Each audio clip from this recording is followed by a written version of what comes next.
Senhor Deus, nós agradecemos ao Senhor por mais um aniversário da Igreja Presbiteriana Independente do Brasil, por esses 117 anos que o Senhor guardou, protegeu e nos sustentou com a tua mão poderosa.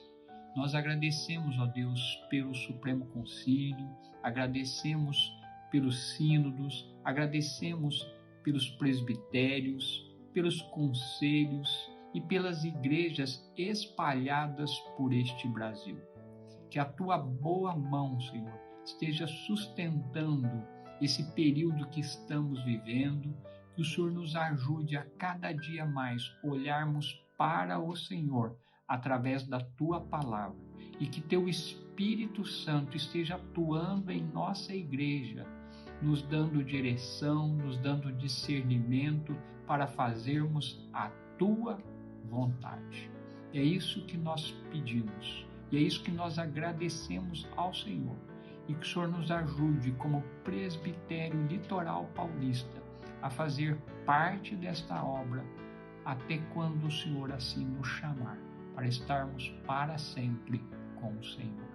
No nome de Jesus. Amém. Vamos fazer a leitura do Salmo de número 100. Aclame o Senhor, todos os habitantes da terra, prestem culto ao Senhor com alegria, entre na sua presença com cânticos alegres. Reconheçam que o Senhor é o nosso Deus, Ele nos fez e somos dele. Somos o seu povo, rebanho do seu pastoreio. Entre por suas portas com ações de graças e em seus átrios com louvor. Deem-lhe graças e bendigam o seu nome, pois o Senhor é bom e o seu amor leal e eterno, e a sua fidelidade permanece por todas as gerações.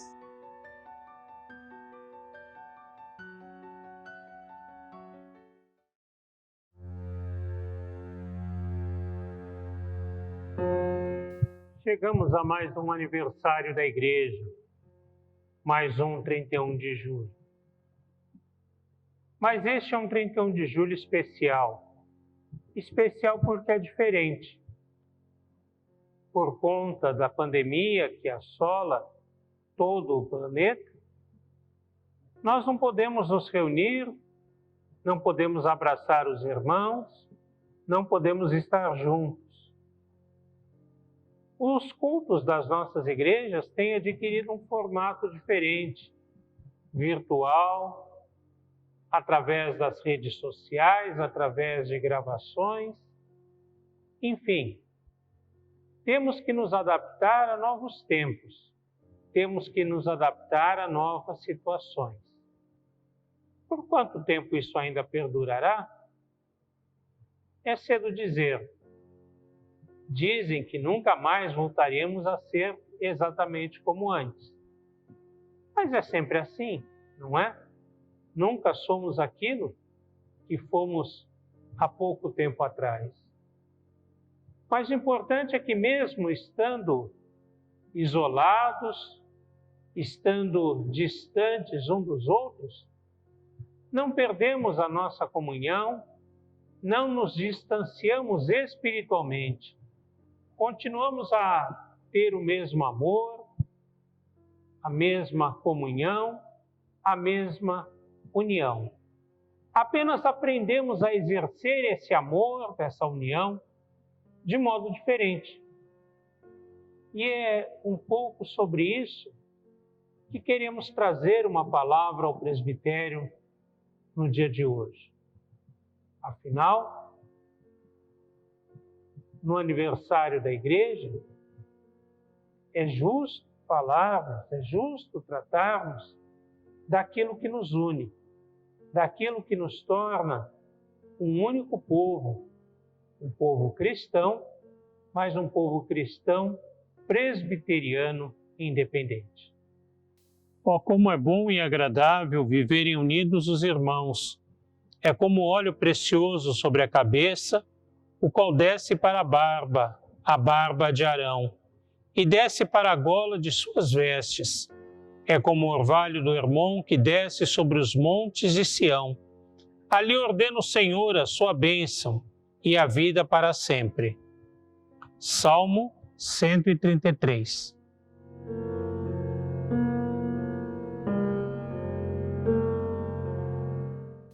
O assunto do Salmo 133 é a união do povo. Exatamente porque no momento em que ele foi escrito, o povo vivia uma grave crise de desunião, de desintegração até, nós podemos dizer. O Salmo 133 foi escrito depois que parte do povo voltou do exílio na Babilônia. Quando isso aconteceu, aqueles que voltaram do exílio já não eram aqueles que tinham sido levados para lá. Afinal, mais de 70 anos havia se passado, os que tinham ido ou estavam muito velhos ou já tinham morrido, e quem estava voltando eram seus filhos e até mesmo os seus netos. Lá na Babilônia, eles haviam constituído um tipo de vida, um tipo de comunidade judaica, que não era exatamente aquela igual a que viviam quando estavam em Jerusalém. E aqueles que haviam ficado na terra, os camponeses deixados para trás quando os exilados foram levados, também haviam desenvolvido um outro tipo de vida. Também já não eram os mesmos, eram seus filhos e seus netos. E haviam desenvolvido uma outra forma de vida judaica, mais diferente daqueles que estavam no país estrangeiro. E quando aqueles que voltaram assim o fizeram, achavam que somente eles eram realmente judeus, que os que tinham ficado na terra não tinham esse status, não eram seus irmãos. Uma passagem no livro de Esdras evidencia isso.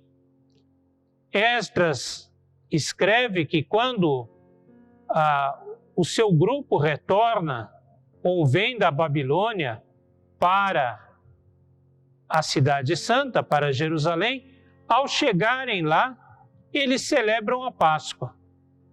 No entanto, celebram a Páscoa não na data estabelecida para isso, e nem permitem que aqueles que tinham ficado na terra, que aqueles que já estavam lá, participem dessa celebração.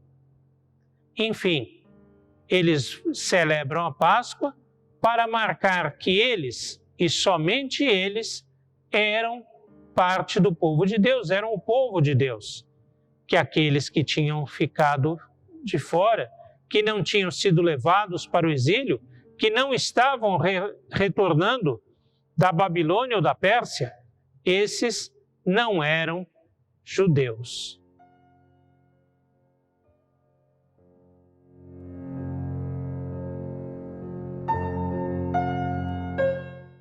Nesse momento,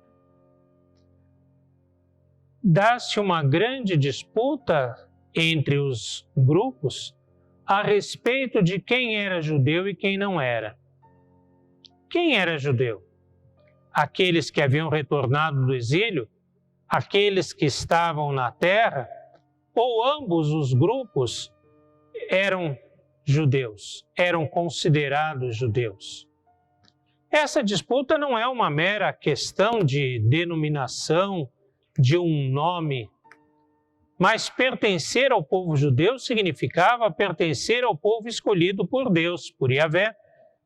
Portanto, ser judeu significava ser amado por Deus, pertencer ao povo de Deus, enquanto não ser judeu significava não pertencer a esse povo, não ser amado por Deus. Ora, tudo isso é uma questão de identidade. E o que é identidade? Identidade são certas características que as pessoas partilham em comum e que fazem com que essas pessoas pertençam a um determinado grupo. E pertencendo a este grupo, não pertençam a outros. Por exemplo, quem é judeu não é assírio. Quem é judeu não é egípcio. Quem é judeu e não de um outro povo. Quem é judeu faz parte do povo amado por Deus e não do povo de um outro Deus. Então, a questão da identidade faz com que as pessoas pertençam ou não pertençam a um determinado grupo, a uma determinada categoria de pessoas. E pertencendo a essa categoria, estejam unidas e em comunhão com as outras pessoas que fazem parte dessa mesma categoria. Identidade significava, ou significa até hoje, partilhar de coisas em comum com outras pessoas. E ao partilhar dessas coisas em comum, se dá a união e a comunhão. A comunhão que se dá sem identidade não é comunhão. A união que se dá sem identidade não é união. Por isso, falar de união para aquele povo e para nós hoje é falar de identidade.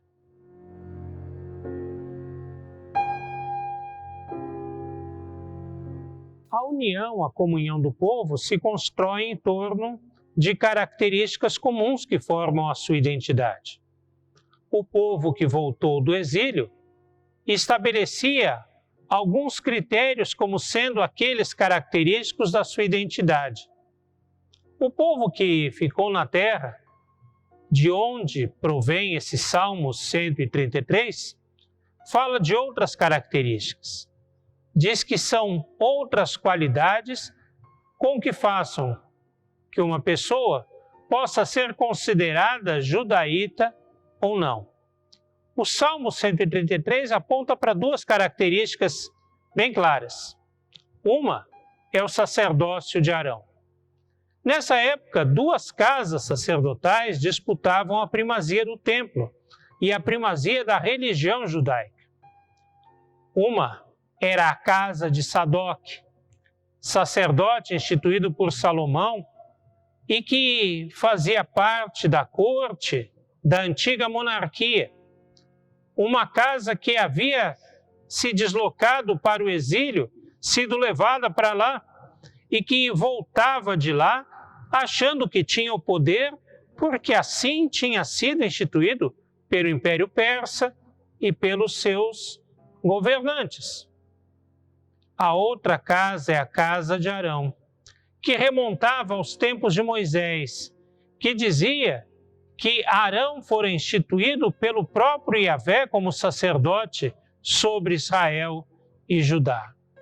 Essa casa de Arão era composta por sacerdotes que haviam ficado na terra, que estavam ali, que estavam nas vilas, junto ao povo, junto aos camponeses, e que, portanto, esses eram os sacerdotes do povo.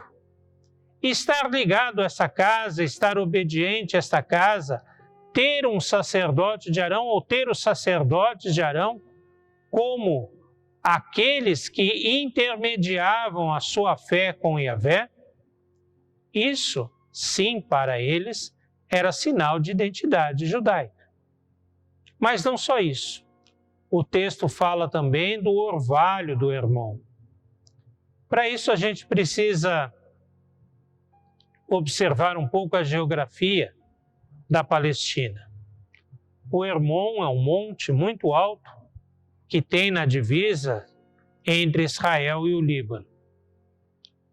Ele é tão alto que o seu cume é gelado, tem neve. Quando aquela região está em paz, ali é usado como estação de esqui. do degelo da neve do cume do Hermon, formam-se as nascentes que dão origem ao Rio Jordão. O Rio Jordão é alimentado inicialmente pelas fontes do Monte Hermon e depois por outros rios que vêm ao longo da Palestina. O Rio Jordão desce ou corta a Palestina de norte a sul, desde o Hermon, desde a região onde antes se estava a antiga tribo de Dan, até desaguar no sul, no Mar Morto. Ele é a principal fonte de água doce e a principal fonte de água que permite que todo o interior da Palestina seja cultivado ou possa produzir frutos, possa produzir culturas de plantações. Portanto, ele é a fonte, a razão de haver vida no interior da Palestina. Então, quando o salmista fala que o orvalho do Hermon que desce e abençoa os montes de Sião, ele está falando de uma corrente de água que, à sua volta, congrega diversos povos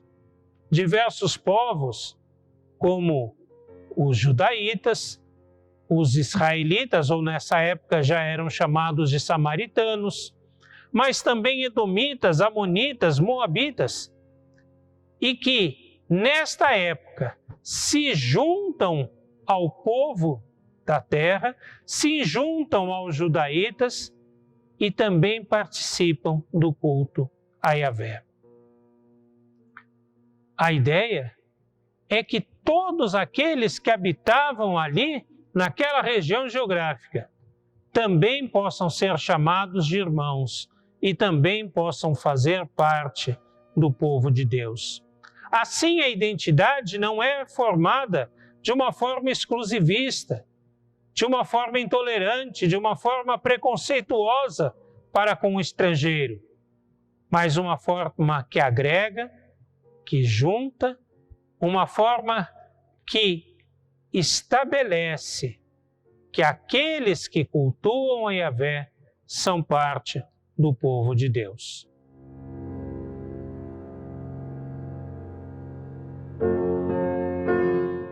E assim nós perguntamos pela nossa realidade, pela nossa situação como presbiterianos independentes. Afinal, chegamos ao aniversário da nossa igreja. 31 de julho é o aniversário da Igreja Presbiteriana Independente. E pelo que sei, de nenhuma outra igreja cristã, seja no Brasil ou fora do Brasil. O que constitui a nossa identidade? O que faz com que sejamos irmãos? O que faz com que sejamos um único povo? Logicamente, temos características comuns. E são essas características que formam o elo, que são o elo de união entre nós como povo de Deus. Logicamente, não queremos dizer que somos o único povo de Deus. E, logicamente, também não queremos dizer que somente presbiterianos independentes são cristãos. Logicamente, também queremos dizer que a nossa identidade principal, primordial, é a de sermos cristãos, mais do que presbiterianos independentes. No entanto, é preciso que tenhamos uma certa cautela, ou prestemos atenção numa coisa. Hoje, existem muitas e muitas formas de ser cristãos. E não prestar atenção nisso, ou dizer que não se quer ter a identidade de nenhum desses grupos, mas ter a identidade de um cristão como um todo, é, na verdade, ou não ter identidade nenhuma, ou então formar uma outra identidade separada de todas as outras. Há muitas formas de ser cristão. E não nos cabe julgar quem é mais ou quem é menos cristão. Não, isso é uma coisa que cabe a Deus julgar, não nós. Mas temos que levar em consideração que temos características próprias, que temos qualidades próprias. Conheci um grupo de cristãos que vivem em Israel por ver uma pessoa num determinado lugar. Ela trajava umas roupas típicas, uma túnica colorida, um chapéu próprio colorido, diferente de todas as outras pessoas. E perguntamos ao nosso professor, então, que grupo era aquele? Ele disse, esse grupo é esse grupo tal. E ele disse o nome do grupo. E nós perguntamos, o que eles creem?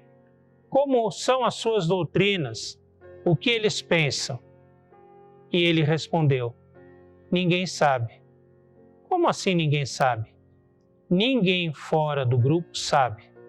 É o grupo mais fechado que existe. Ora, mas eles não evangelizam? Não. Nesse grupo só se pertence a ele através de nascimento. É uma fé, é uma expressão religiosa que passa de pai para filho e com tal segredo. E é tão fechado esse grupo que ninguém sabe o que eles pensam, ninguém sabe o que eles creem, ninguém sabe quais são as suas doutrinas, ninguém sabe como são as suas liturgias, como são as suas reuniões. Ninguém sabe nada a respeito deles, a não ser o fato de que são cristãos. Eles não falam nada a respeito deles mesmos. Ora, nós somos como eles? Logicamente que não. Ora, eles não são cristãos? Quem sou eu para dizer isso? Como nós podemos dizer isso? Isso é uma coisa que só cabe ao Pai julgar, não a mim. O fato é que, como esse, existem muitos e muitos e muitos outros grupos de cristãos, cada um com as suas características, cada um com o seu jeito de ser. Vejamos no nosso país quantas igrejas se dizem cristãs e, por acaso, nós somos iguais a todas elas, mesmo aquelas que são mais próximas. Nós não somos arminianos como os nossos irmãos metodistas.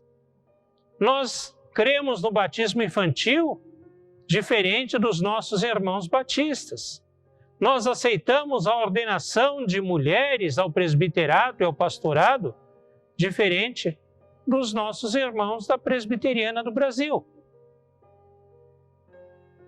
Isso não quer dizer que nós sejamos mais cristãos ou menos cristãos do que qualquer outro grupo.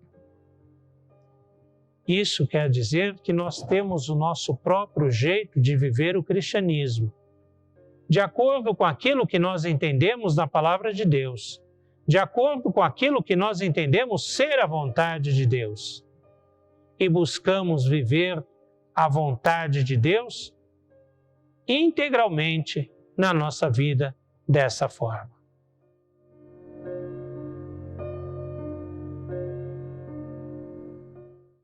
Nós, presbiterianos, independentes, temos a nossa identidade. E qual é essa identidade? São características que são marcadas na nossa história, que são marcas da nossa história. A primeira delas, e tão importante, é de sermos uma igreja preocupada com os rumos da nossa nação. Uma igreja voltada para o Brasil, para a cultura brasileira. Essa preocupação se manifesta antes mesmo que a Igreja Presbiteriana Independente do Brasil fosse formada. Antes que houvesse a libertação dos escravos, foram célebres os embates que o reverendo Eduardo Carlos Pereira teve através dos jornais da época com outras pessoas, defendendo o fim da escravidão, a libertação de todas as pessoas. Afinal, Deus ama igualmente a todas as pessoas. Não importava a questão da economia do país, importava a questão da justiça com as pessoas. E assim como o reverendo Eduardo Carlos Pereira defendeu essa questão nacional naquela época, ao longo da história, a nossa igreja esteve envolvida com muitas questões no debate de muitas questões nacionais, de muitas questões da história do nosso país. Esteve envolvida em buscar um evangelho que fosse eficaz, que fosse verdadeiro, que se expressasse na nossa cultura brasileira. Não que deixasse a Cristo, muito pelo contrário, mas que fosse fiel a Cristo na nossa cultura brasileira. Uma igreja que assumiu ou que ousou assumir para si os desafios de administrar e sustentar as missões em nosso país. Talvez por isso a nossa igreja não tenha crescido tanto quanto outras denominações, pois afinal não contou com recursos estrangeiros, com missionários, com verbas que viessem de fora. Mas mesmo assim, ela semeou a palavra do Senhor em todos os estados da nossa nação e tem procurado expressar a palavra de Deus nos mais distantes lugares da nossa nação. Talvez seja essa uma questão que nós, inclusive no nosso presbitério, precisemos pensar e precisamos reassumir o desafio de levar a palavra de Deus a toda a extensão do nosso concílio, assumindo nós mesmos a tarefa de administrar e de sustentar essas missões.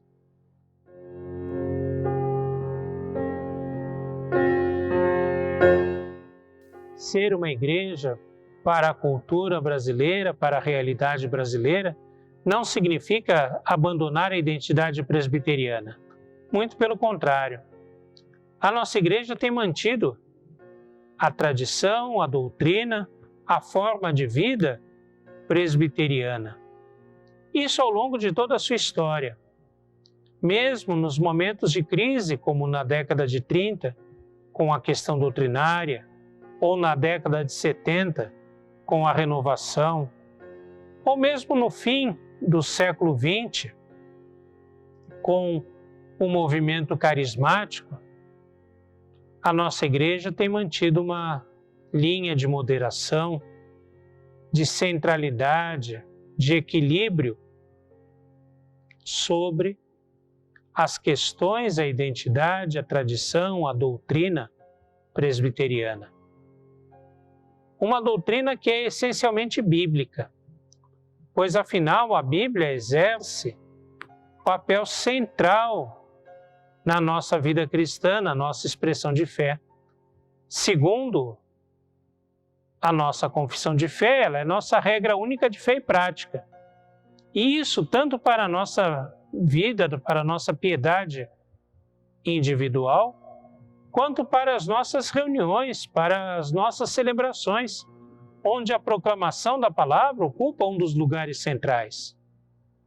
A Bíblia é tão importante que ela ocupa um lugar central, importantíssimo, na carga horária da nossa faculdade de teologia, porque entendemos que os pastores, ou aqueles que devem ser líderes da igreja, precisam ter uma sólida formação bíblica, consciente.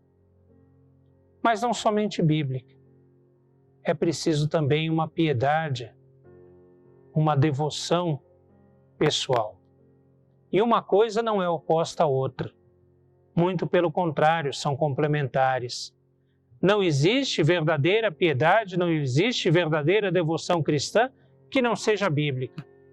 E não existe verdadeiro conhecimento da Bíblia que não leve a uma profunda experiência com Deus. Por isso, estas duas expressões que andam juntas são parte da nossa identidade e devem ser parte da nossa vida e parte da nossa missão como presbiterianos em nosso país.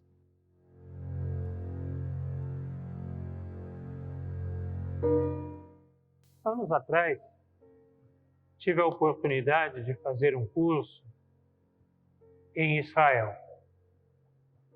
E desse curso participavam pessoas de diversos países do mundo.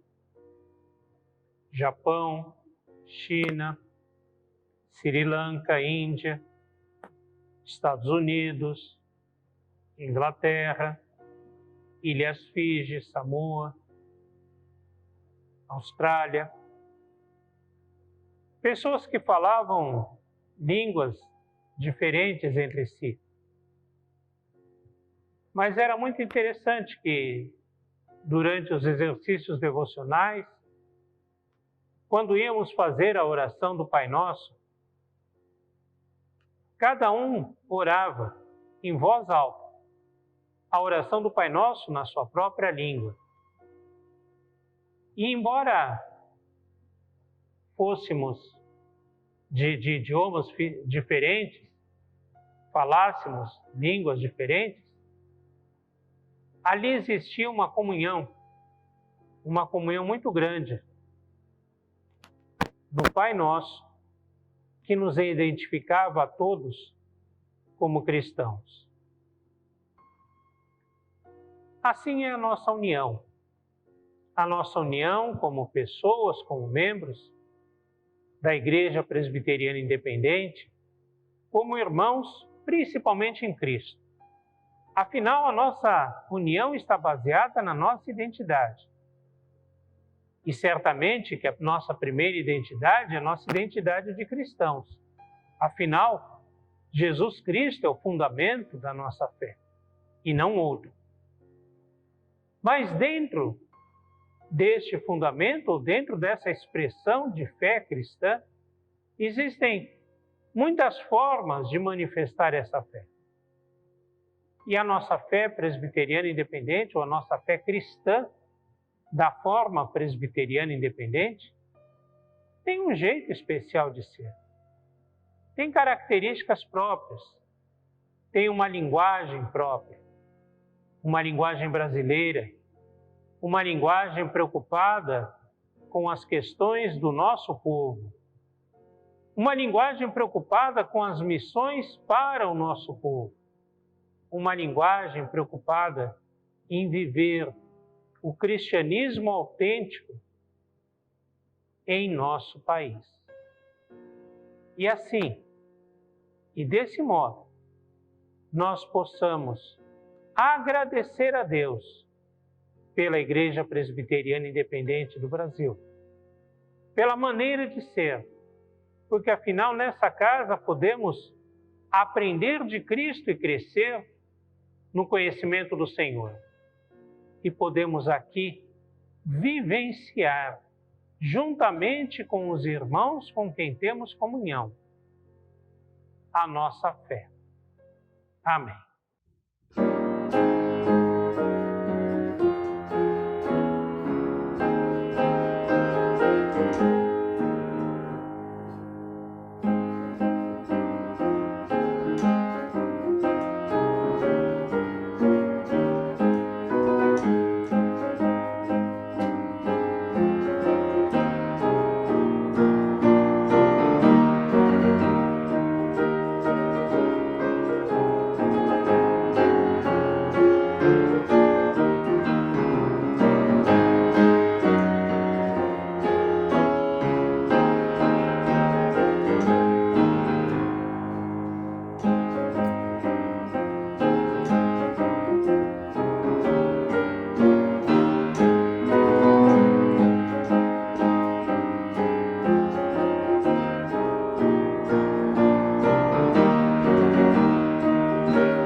Que a graça do nosso Senhor Jesus Cristo, o amor de Deus Pai e a comunhão do Espírito Santo sejam com todos vós.